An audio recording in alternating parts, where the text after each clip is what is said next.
Guys, क्या आपने कभी सोचा है कि इस तरह की कीलों को आखिर बनाया कैसे जाता है, मतलब कि इन कीलों को किस मशीन के द्वारा बनाया जाता है। और गाइस, हम सभी लोगों के घर में जो गेट बनाए जाते हैं वो ज्यादातर प्लाईवुड के बनाए जाते हैं, लेकिन क्या आपने कभी ये सोचा है कि भाई इन प्लाईवुड को आखिर किस मशीन के द्वारा बनाया जाता है। और गाइस, जो बड़े बड़े टैंकर होते हैं उनके आगे और पीछे के हिस्से को, जो कि कढ़ाई की तरह होते हैं, इन हिस्सों को मशीनों के द्वारा कैसे बनाया जाता है। तो गाइस, आज की इस वीडियो में मैं आपके लिए दुनिया की कुछ ऐसी इनक्रेडिबल मशीन्स के बारे में बताऊंगा जिन मशीन्स को आपने अब से पहले कभी नहीं देखा होगा। तो गाइस, वीडियो को अंत तक जरूर देखना, क्योंकि आज की इस वीडियो में आप सभी को बहुत ज्यादा मजे आने वाले हैं। तो चलिए स्टार्ट करते हैं हम अपनी आज की इस वीडियो को। Top 10 most incredible machines in the world. Number 10 पर है सीएनसी मशीन। गाइस, ये मशीन एक ऐसी मशीन होती है जो कि किसी भी तरह की धातु के ऊपर कोई भी डिजाइन बना सकती है, और ये सीएनसी मशीन उस धातु के ऊपर कोई भी पैटर्न भी ड्रॉ कर सकती है। इस मशीन के आगे की तरफ एक धारदार ब्लेड लगा होता है, जिससे ये मेटल को स्मूथली कट करती हुई चली जाती है। इस मशीन से ज्यादातर बड़ी बड़ी मशीनों के छोटे छोटे पुर्जों को बनाया जाता है, क्योंकि ये मशीन किसी भी मेटल के ऊपर एक परफेक्ट शेप देने में काफी ज्यादा अच्छी होती है। और इस मशीन के द्वारा बनाए हुए पुर्जों में गलतियां होने के भी चांसेस कम रहते हैं, क्योंकि इस मशीन को कंप्यूटर के द्वारा ऑपरेट किया जाता है। बस आपको इसे एक कमांड देनी होती है, उसके बाद का काम ये मशीन खुद ब खुद करती रहती है। और इस मशीन के द्वारा किया हुआ वर्क देखने में काफी ज्यादा सेटिस्फाइंग भी लगता है।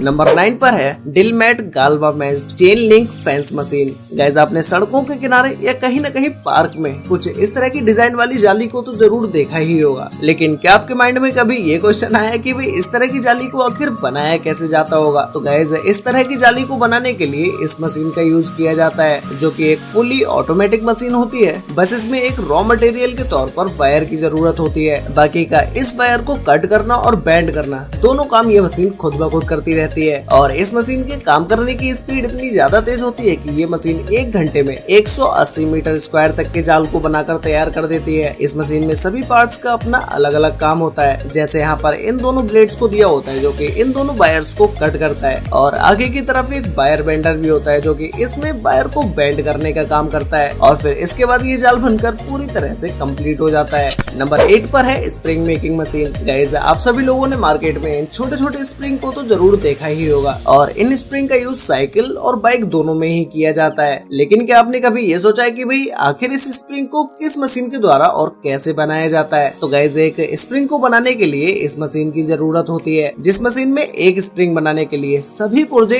एक साथ काम कर रहे होते हैं, जिसमें से मशीन का एक पुर्जा वायर को बेंड करने का काम करता है। उसके बाद ये सभी पुर्जे मिलकर एक स्प्रिंग बनाने का काम करते हैं। इस मशीन का काम इतना फास्ट होता है कि आपको पहली बार देखने में कुछ समझ ही नहीं आएगा कि आखिर ये सारे पुर्जे मिलकर इतनी जल्दी एक स्प्रिंग को बना कैसे रहे हैं। लेकिन जब आप इसे गौर से देखेंगे तब आपको समझ आएगा कि ये सभी पुर्जों का काम अलग अलग है। इस मशीन के पीछे की साइड से सिर्फ एक सीधे से वायर को डाल दिया जाता है, उसके बाद का काम ये मशीन खुद ब खुद करती रहती है। और गाइस, इस स्प्रिंग के अलावा इस मशीन से और भी बहुत सारी चीजें बनाई जाती है, जैसा कि आप अभी इस वीडियो में देख ही रहे हैं। अब गाइस, ये तो रही छोटे स्प्रिंग बनाने की बात, लेकिन क्या आपने कभी दुनिया के सबसे बड़े स्प्रिंग बनाने वाली मशीन को देखा है? अगर नहीं देखा है तो चलिए मैं आपको दिखा देता हूँ। इस मशीन के द्वारा दुनिया के सबसे बड़े से बड़े स्प्रिंग को बनाया जाता है, लेकिन इस बड़े स्प्रिंग को बनाने का तरीका बहुत ही अलग होता है। इसमें एक लोहे की रॉड को 1000 डिग्री तक गर्म किया जाता है, उसके बाद इसे मशीनों के द्वारा सिलेंडर के ऊपर कुछ इस तरह से बेंड कर दिया जाता है, जिसके बाद इस स्प्रिंग को बनाने का आगे का प्रोसेस स्टार्ट होता है, और फिर फाइनली जाकर दुनिया का सबसे बड़ा स्प्रिंग बनकर तैयार होता है।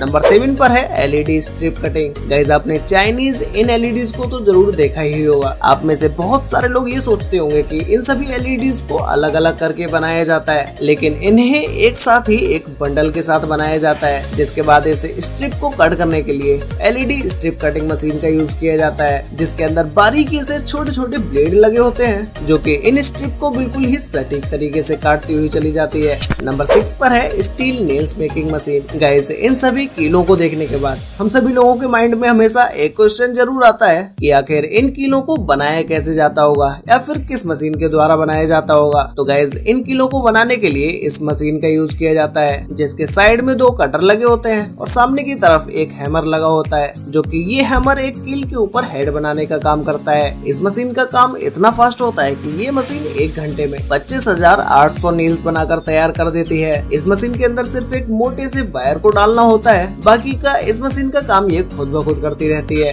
नंबर 5 पर है चेन बेंडिंग मशीन। गाइस, इस मशीन को हम CVM PM12 के नाम से भी जानते हैं, जिस मशीन के द्वारा कुछ इस तरह की चेन को बनाकर तैयार किया जाता है। ये मशीन एक ऐसी मशीन है जिसमें आपको एक चेन बनाने के लिए किसी दूसरी मशीन की जरूरत नहीं होती है, सभी काम ये मशीन खुद ब खुद कर देती है। इस मशीन में एक तरफ से मेटल की मोटी सी रॉड को डाला जाता है और फिर उसके बाद आगे ही एक छोटा सा कटर लगा होता है जो कि इस रॉड के ऊपर एक कट का निशान लगा देता है और फिर इसके बाद जैसे ही ये रॉड आगे की तरफ चलती चली जाती है, इससे आगे के पुर्जे चेन मेकिंग का काम शुरू कर देते हैं, जिसमें ऊपर का हिस्सा मेटल को कट करके उसको हल्का सा बेंड करने का काम करता है। उसके बाद नीचे लगे ये दो पुर्जे इसे पूरी तरह से चेन के अंदर लॉक कर देते हैं। अभी भी यहाँ पर ये चेन पूरी तरह से कंप्लीट नहीं होती है क्योंकि इन दोनों के बीच एक छोटा सा गैप रह जाता है और फिर जैसे ही ये चेन आगे की तरफ बढ़ती जाती है, वैसे ही आगे की तरफ दो हैमर लगे होते हैं जो कि इन दोनों गैप को भरने का काम करते हैं और फिर उसके बाद फाइनली ये चेन बनकर तैयार हो जाती है।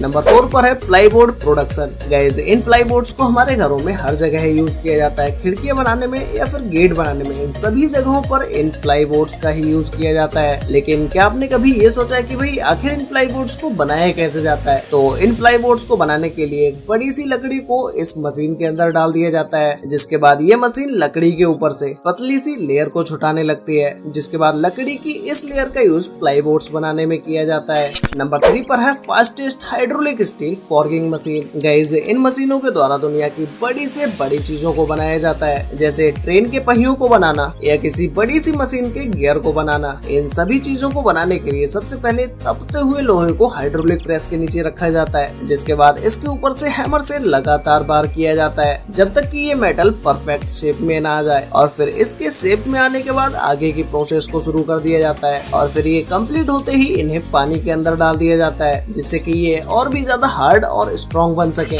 नंबर 2 पर है इफ्रिका लोफ मास्टर। गाइस, क्या आपने कभी ब्रेड को थैली में पैक करने वाली मशीन को देखा है? अगर नहीं देखा है तो अब देख लीजिए। इस मशीन का नाम है इफ्रिका लोफ मास्टर, जो कि बहुत ही तेजी से इन ब्रेड को पॉलिथीन में पैक कर देती है, जिसमें इस मशीन का एक पार्ट पॉलिथीन को ओपन करने का काम करता है और एक पार्ट इन सभी ब्रेड्स को इस पॉलिथीन के अंदर करने का काम करता है। उसके बाद ये ब्रेड की थैली आगे की तरफ बढ़ जाती है और फिर इसके ऊपर टेप लगाकर इसे पैक कर दिया जाता है। इसी तरह से कई हजार पैकेट्स ये मशीन कुछ ही देर में पैक करके तैयार कर देती है। तो गाइस, फाइनली अब बात करते हैं नंबर 1 इनक्रेडिबल मशीन के बारे में, जिसमें नंबर 1 पर है टैंक मेकिंग मशीन। गाइस, एक टैंक को बनाने के लिए इसमें सबसे ज्यादा हार्ड काम होता है इसके आगे के और पीछे के हिस्से को बनाना, क्योंकि एक टैंक में इन हिस्सों को सबसे ज्यादा स्ट्रॉन्ग रखा जाता है। टैंक के इस हिस्से को बनाने के लिए इस टैंक मेकिंग मशीन का यूज किया जाता है, जिसके ऊपर कुछ कढ़ाई की तरह डिजाइन होता है और फिर जब इसी से नीचे रखी धातु के ऊपर प्रेशर लगाया जाता है तो इसके नीचे की मेटल भी कढ़ाई के आकार में बदल जाती है, जिसके बाद इसे मशीनों के द्वारा बाहर निकाल लिया जाता है और फिर टैंक बनाने की प्रोसेस को शुरू कर दिया जाता है। वैसे गाइस, आपको इन सभी इनक्रेडिबल मशीन्स में से सबसे बेस्ट मशीन कौन सी लगी और क्या आपने कभी इन सभी मशीन्स में से किसी भी मशीन को पहले कभी देखा था? अगर देखा था तो भाई मुझे नीचे कमेंट करके जरूर बताना। तो मिलते हैं एक और नई इंटरेस्टिंग वीडियो के साथ, तब तक के लिए बाय।